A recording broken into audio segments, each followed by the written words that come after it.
Channel of Vadodara. નવરચના યુનિવર્સિટીનો 12મો વાર્ષિક પદવીદાન સમારોહ યોજવામાં આવ્યો હતો, જેમાં વિવિધ શાખામાંથી કુલ 707 જેટલા વિદ્યાર્થીઓને પદવી એનાયત કરવામાં આવી હતી.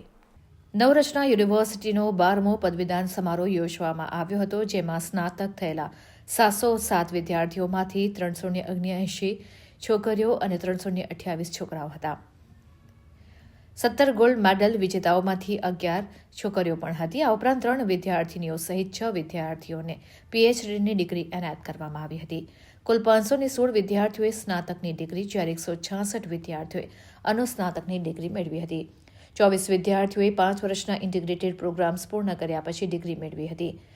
આ પદવીદાન સમારંભમાં સંબોધન કરતા ટાટા કન્સલ્ટન્સી સર્વિસીસ TCSના AI ક્લાઉડ યુનિટના એડવાઇઝરી એન્ડ કન્સલ્ટિંગ ફંક્શનના વડા અને આ કાર્યક્રમના મુખ્ય અતિથિ ક્રિશ અશોકે સતત વિકસતા વિશ્વમાં સતત શીખવાના મહત્વ પર ભાર મૂક્યો હતો. નવરચના એજ્યુકેશન સોસાયટીના ચેરપર્સન શ્રીમતી તેજલ અમીને પોતાના સંબોધનમાં જણાવ્યું કે 12મા વાર્ષિક પદવીદાન સમારંભમાં ભાગ લેવો એ આપણા સૌ માટે ગર્વની ક્ષણ છે. હંમેશની જેમ આપણા સ્નાતકો તેમની શૈક્ષણિક સિદ્ધિઓ અને સમાજમાં યોગદાન થકી આપણને ગૌરવ અપાવવાનું ચાલુ રાખશે. દીક્ષાંત સમારંભની શરૂઆત નવરચના યુનિવર્સિટીના પ્રોવોસ્ટ પ્રોફેસર પ્રત્યુષ શંકરના વાર્ષિક અહેવાલની રજૂઆત સાથે થઈ હતી. અધ્યક્ષ રાહુલ અમીને સ્નાતક થયેલા વિદ્યાર્થીઓને અભિનંદન પાઠવ્યા હતા અને તેમણે આપણા સમાજના પુનઃનિર્માણમાં અર્થપૂર્ણ યોગદાન આપવા માટે તેમની આકાંક્ષાઓ અને મહત્વતા આકાંક્ષાઓનું સંકલન સાધવા વિનંતી કરી હતી. રજિસ્ટ્રાર પ્રોફેસર સંદીપ વસંતે આભાર વિધિ કરી પદવીદાન સમારંભને સફળ બનાવવા બદલ સૌનો આભાર વ્યક્ત કર્યો હતો. 7 સ્ટુડન્ટ્સ આ વખતે ગ્રેજ્યુએટ થઈ છે અને 7 આપણી પાસે માસ્ટર્સના પ્રોગ્રામ્સ છે. How AI and the presence and the omnipresence of AI is going to do to our society. So we are really looking. I mean, not that he has paid me to promote it, but Shri Krish Ashok is actually the head of advisory and consulting function. Out of your own interest and so on. I was working on AI for the last 2 years. I was very pleasantly surprised to see that the philosophical focus of education here is already headed in the direction where your undergraduate પ્રોગ્રામ્સમાં 516 graduate થાય છે અને 5 વર્ષના જે 2 integrated programs છે એમાં 24 students graduate થાય છે. Months from now and laugh because it will be wrong, right? Because it's moving so fast, because that's the nature of exponential change. But broadly, I think what will happen is for itself. આજે લગભગ 3000 વિદ્યાર્થીઓ એના ભણે છે અને engineering, architecture ને એવા વિષયોમાં દેશમાં એને ખ્યાતિ પ્રાપ્ત કરી છે. નવરત્ના હજી વધુ ને વધુ પ્રગતિ કરે.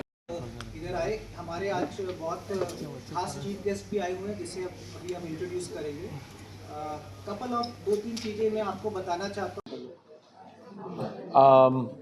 ये एक 2024-2025 एक स्पेशल ईयर है. मतलब ये जब अब 20 साल से डिजिटल के ज़माने में जो है, अब AI के ज़माने में चेंज हो रहा है, राइट. इसमें नॉलेज का क्या है, जॉब का डेफिनेशन क्या है, ये सब बदल जाएगा. लोग, मैं यही कहना चाहूँगा कि लोगों को इसको थ्रेट मान के इसको थ्रेट मत मानिए, इसको एक अपॉर्चुनिटी है. मतलब आपका जो फुल ह्यूमन क्रिएटिविटी है उसको यूज़ करके आप जितना भी सब्जेक्ट्स आप AI के साथ लेके आप जितना आप स्पेशलाइज कर सकते हो, उससे आपका कैरियर प्रॉस्पेक्ट्स बढ़ेगा. ये नहीं कि AI के ज़माने में एक स्पेशलिस्ट इस सब्जेक्ट में, एक दूसरे स्पेशलिस्ट में डीप स्पेशलिस्ट ऐसे नहीं होंगे. काफ़ी सारे जनरल स्किल्स होंगे. तो ये मैं कहना चाहता हूँ कि आप AI को एक अपॉर्चुनिटी समझ के उसको यूज़ करके जितना आप क्रिएटिवली काफ़ी सारे प्रॉब्लम्स को सॉल्व कर सकते हो, आप करो. મને ખૂબ આનંદ છે આજે કે નવરચના યુનિવર્સિટીના 12મા કોન્વોકેશન પ્રસંગે 707 સ્ટુડન્ટ્સ, બેચલર્સ, માસ્ટર્સ અને PhD સ્ટુડન્ટ્સનું આજે કોન્વોકેશન થઈ રહ્યું છે, ગ્રેજ્યુએટ થઈ રહ્યા છે. એમાંથી 54% મહિલાઓ છે, જે નવરચના યુનિવર્સિટી માટે ખૂબ ગર્વની વાત છે. 17 ગોલ્ડ મેડલ અપાઈ રહ્યા છે અને પીએચડીના 6 સ્ટુડન્ટ્સને ડોક્ટરેટની ડિગ્રી એનાયત કરવામાં આવી રહી છે. આજના અમારા જે ચીફ ગેસ્ટ છે શ્રી ક્રિશ અશોક, એ ખૂબ જ જાણીતા એઆઈના એક્સપર્ટ છે. TCS ટાટા કન્સલ્ટિંગ સર્વિસીસના એઆઈ કન્સલ્ટિંગના એ હેડ છે અને એમની એક જે ફૂડ માટેની અને એમની જે મલ્ટી એક્ટિવિટી ને મલ્ટી ઇન્ટરેસ્ટને જે રીતે ટેકનોલોજી દ્વારા અને સાયન્સ દ્વારા વણી લે છે એ ખૂબ અદ્ભુત છે.